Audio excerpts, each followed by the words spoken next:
Nako, heto na mga kaubayan, nagkagulo na. Viral, Representative Liveste na hot seat sa Representative Kimbo. Ayaw ilaglag si ES Recto.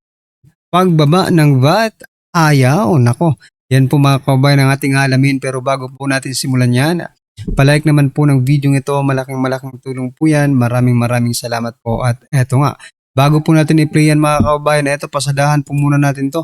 Itong mga balitang ito mga kabayan, nako po.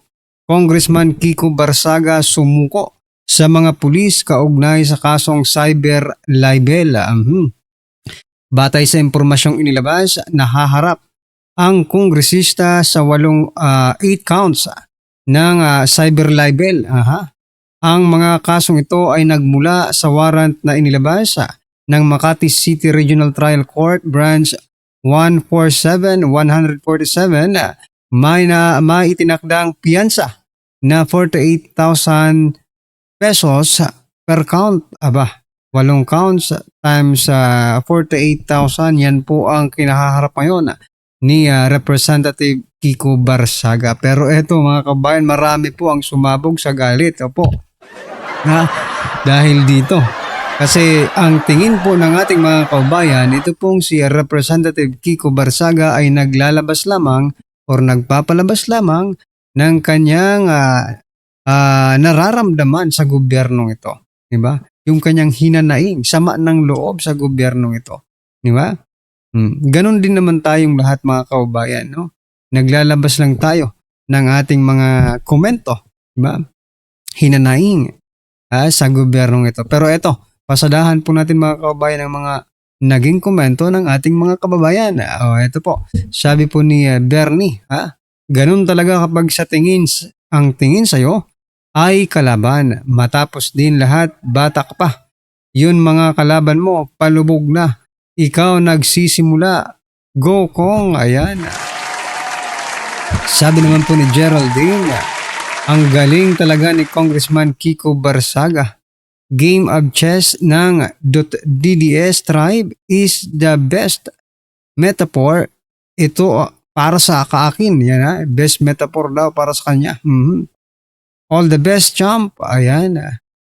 Check ka. Pero ang magnanakaw ng mga mali-malitang pera, walang hinuhuli. Pambihirang gobyerno ng Pilipinas. Correct. Diba? Yung mga nagnakaw ng mali-malitang kaban ng bayan, no? Wala tayong nababalitaan. Pero yung mga nagkikriticize patungkol po sa flood control, sila pa ang hinuhuli mga kababayan. Nako po, pansin ko lang, basta kumapit sa DDS, may kaso. Yun lang. Diba? Dalawa lang kasi po yan mga kababayan. No? Ang mga DDS ay nagsasabi ng katotohanan, no?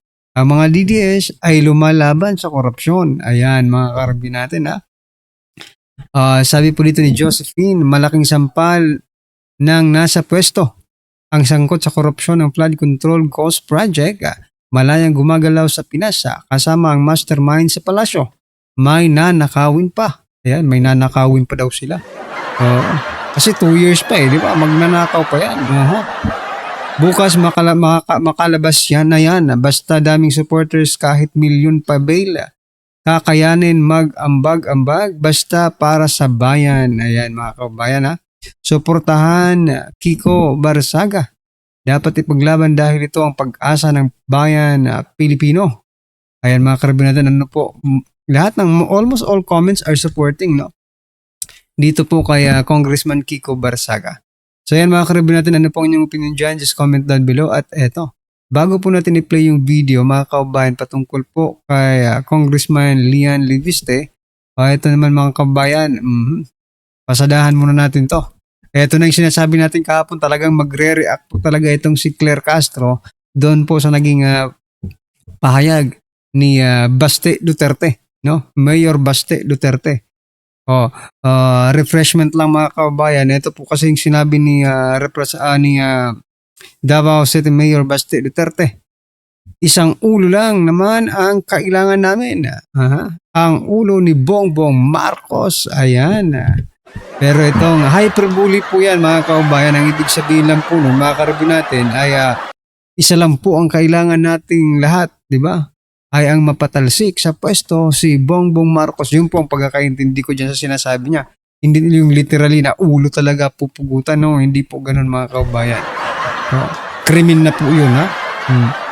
Pero ito pong si Claire Castro, ito po ang kanyang naging reaksyon. Ganyan sila katatapang. Hindi ba ito nakikita ni DILG Secretary Junvic Rimulya? Pagbabanta ito ulit. Nagbabanta raw nagbabanta para patalsikin yung hinayupak na yan, di ba? Kasi wala namang ginawa sa maganda sa ating sa ating bayan, di ba? Ito po ang naging komento ng ating mga kababayan patungkol dyan. Marami po ang natawa kay Auntie Claire. Ito sabi po ni Jack Lord, Mayor Susan, hyperbole means exaggerating something on purpose to make a point or create emphasis, not meant to be taken literally. Kaya sabi ko nung nakaraang vlog, di ba, yung vlog patungkol kay Basti, di ba, sabi ko, parang talagang si former President Duterte pag magsalita itong si Mayor Basti, di ba? Sabi naman po dito ni Cesar de la Cruz, hyperbole figure of speech. Did he say about killing? Nay. It means they want him out from being president now. And that is what most people want him to be. Correct. To vacate the post now or on 2028 presidential election. Ayan. Hindi niya naman sinabi na dalhin nyo sa akin ang ulo niya. Kaya wala pagbabanta doon. And beside, dalawa man ulo ni BBM, ang isang ulo. Dalawa daw ulo. Hindi nga natin alam kung isang ulo gumagalaw pa eh. Baka hindi na gumagalaw yung isang ulo, mga kababayan, okay? Sabi po ni Edring, dapat inaaksyonan itong lalong madaling panahon. Hindi ito biro. Isa itong pagbabanta. Ayun na. Mga NBI, masakit itong pakinggan. Hindi ito magandang halimbawa sa mamamayang Pilipino. Ayan, si Edring at si Edring Manaran Narvaez. Ayan. Parehas po sila ng iniisip ni Claire Castro, mga kababayan. Hindi ito biro. Ayan ha. Ito ay isang pagbabanta. Ito ay hindi magandang pakinggan sa mga mamamayang Pilipino daw. Well, anyway, yung mga supporters ni BBM siguro hindi magandang pakinggan. Pero doon po sa mga naniniwala, sa mga DDS, no? Sa mga nahihirapan, naghihingalo sa panahon ngayon, mga kababayan, maybe natutuwa po sila sa narinig nila. It is music to our ears, mga kababayan, sa sinabi po ni Mayor Baste. No? Kasi kapag napalitan si President Bongbong or napatalsik si President Bongbong, magkakaroon po tayo ng bagong liderato and maybe we have a chance to make these all things right. Diba? Ito man nangyayari ngayon. Alright? Ano po ang inyong opinion dyan, mga kababayan? Just comment down below. Ayan, nagsalita na naman si Claire Castro. Ayan. So, ito na mga kababayan. Nako, nagkagulo. Opo, nagkagulo sa kamera. Pasok. I'd like to put it on the record. Totoo ba ang sinasabi ko na nag-usap tayo tungkol sa pagtutol ni ES sa pagbaba ng VAT o hindi? Pesong humarang. Kaya huwag nyo kaming sisihin. Gusto naman congressman pababain ang VAT. Ang Secretary ng Finance ngayon ay hindi na si... Opo, pero inamin nyo sa akin, Mr. Chair, dahil siya ay Executive Secretary, nilalalim mo lang ang aking pag-bulgar ng ating confidential na diskusyon. Sinabi ninyo sa akin, Mr. Chair, si ES, hindi mo nga sinabi recto si ES, walang ibang ES naman, Mr. Chair, di ba? No, but in all seriousness, ay ayaw na ibaba ang VAT. Congressman Leon Leviste, be gentle. Be gentle, anak, ha? Naku, ano yun? Congressman Leandro Leviste, be gentle. Be gentle, anak. Teka lang. It is not being something like that, mga kabayan, na parang pinagbabantaan mo dito si Congressman Leviste, di ba? O parang stop it. Stop it, anak. Hey, you are all equal pagdating po dyan. Walang anak-anak dyan, mga kabayan. Whatever the reason, no? Na tinawag mo siyang anak, hindi mo naman siya anak, no? Whatever reason, wag ganun, pre. Diba? Pare-para, kung ako kay Senator, kay Congressman Leviste, sabi ko, no, pare-paras lang tayo dito, diba? Paras tayo mga congressman dito, sasabihin ko kung anong gusto kong sabihin sa'yo. Ha? It is based on facts. Ayaw pala eh. Nag-usap-usap pala sila mga kababayan. At ayaw nitong si Executive Secretary Ralph Recto na ibaba yung VAT, yung value added tax mga kababayan. Grabe. Maraming salamat po, Mr. Chair. At sinusuportahan ko ang panawagan ng ating mga resource persons na pababain ang buwis sa langis. Ngunit 1.5 buwan na tayong nagdidiskusyon dito at kung hindi tayo mag-schedule to added tax sa aking pananaw, nag-aaksaya lang tayo ng oras dito. Kaya ayaw ko nang pahabain pa ang diskusyon. Nais ko pong talakayin na ang ating susunod na aksyon. Kung maaari ko pong tanungin ng ating butihing chairman ng Ways and Means Committee, kailan po natin pwedeng ischedule ang botohan para pababain ang value-added tax? Pag-uusapan natin yan kasi ako gusto ko na rin eh. So pag-uusapan natin sa Committee on Rules and then tatapusin natin yung complete staff work. Tapos as soon as that is done, mapag-uusapan natin kaagad. Opo, nahihiya po ako kasi sa mahigit 5 cabinet members na nandito at sa daming mga undersecretary at presidents ng mga associations. Siguro, hindi naman natin kailangan talakayin pa na kailangan natin pababain ang buwis. Lahat naman sang-ayon dito. Pati dito sa Kongreso, Mr. Chair, nag-survey ako. Wala pa akong nahanap isang kongresista na umamin sa akin na tutol sila sa pagbaba ng VAT. Tinanong ko si Manong Rufus, in favor. Si Congressman Yap, in favor. Huwag mo na isa-isahin, sayang oras mo. Si Congressman Tino, in favor. Nag-roll call voting na tayo dito, Chair. Maraming mapagkunwari dyan, ha? Wawarningan lang kita, ha? Kaya importante, Mr. Chair, roll call yung botohan natin.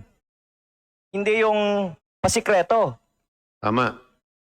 At dapat malaman din ng taong bayan ano ang posisyon ng Kongreso. Kasi sinisisi tayo, Mr. Chair, eh. Pero sa pagkakaalam ko, hindi sa Kongreso ang humaharang sa pagbaba ng VAT. Hindi ba, Mr. Chair? Hindi ang Kongreso ang humaharang. Kaya huwag nyo kaming sisihin. Gusto naman Congressman pababain ang VAT. Si Chairman Kimbo, napakabuting tao ito.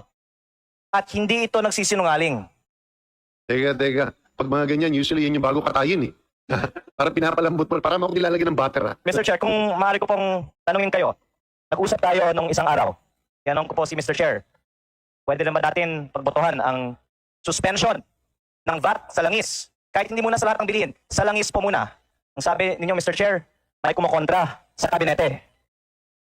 Sinabi ko ba yun? Mr. Chair, kung Lunes ngayon, ano? Kung hindi niyo po bawal ang tatanggihan- pagsisinungaling, ha?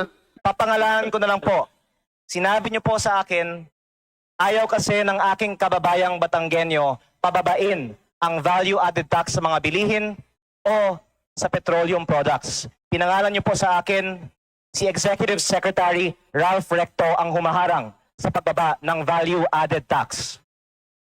Hindi ko maalala yan. Ang dami natin pinag-usapan. Napag-usapan ba natin yan?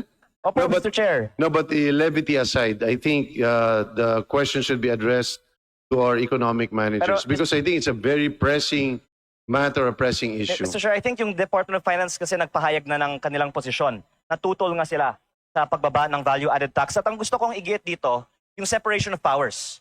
Kasi ang Kongreso ay hindi naman dapat sunod-sunuran lamang sa ehekutibo. Kung gusto nating ipasa ang pagbaba ng VAT, hindi natin kailangan sundan ang rekomendasyon ng position paper ng Department of Finance na pinirmahan ni then Secretary Ralph Recto. Tama po, Mr. Chair. Hindi natin kailangan sundan ang DOF. Well, paalala ko lang uli, Kong Lean, nakapangalan ng aking paboritong anak. Ha? Ang Secretary ng Finance ngayon ay hindi na si... Opo, pero inamin niyo sa akin, Mr. Chair, dahil siya ay Executive Secretary, nilalalim mo lang ang aking puwagbulgar ng ating confidential na diskusyon. Sinabi ninyo sa akin, Mr. Chair, EES. Hindi mo nga sinabi recto eh. Si ES, walang ibang ES naman, Mr. Chair, di ba? No, but in all Ay seriousness, ayaw na ibaba ang VAT. Mr. Chair, I would just like to put it on the record. Totoo ba ang sinasabi ko na nag-usap tayo tungkol sa pagtutol ni ES sa pagbaba ng VAT o hindi? Mr. Chairman, point of order. I'm sorry, gusto Ikaw ko na lang bang ginigrill? linawin, Ikaw hindi na po ako tinatanong? nagsisinungaling dito. Totoo ba o hindi? na si ES ay nagpahayag ng kanyang pagtutol sa pagbaba ng VAT?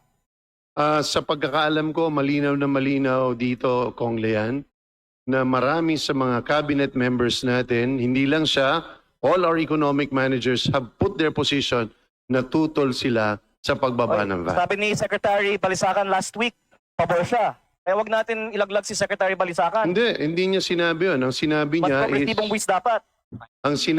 kailangan natin balansin at makita kung ano magiging Pero ang epekto. sinabi niya, kailangan mas progresibo ang buwis.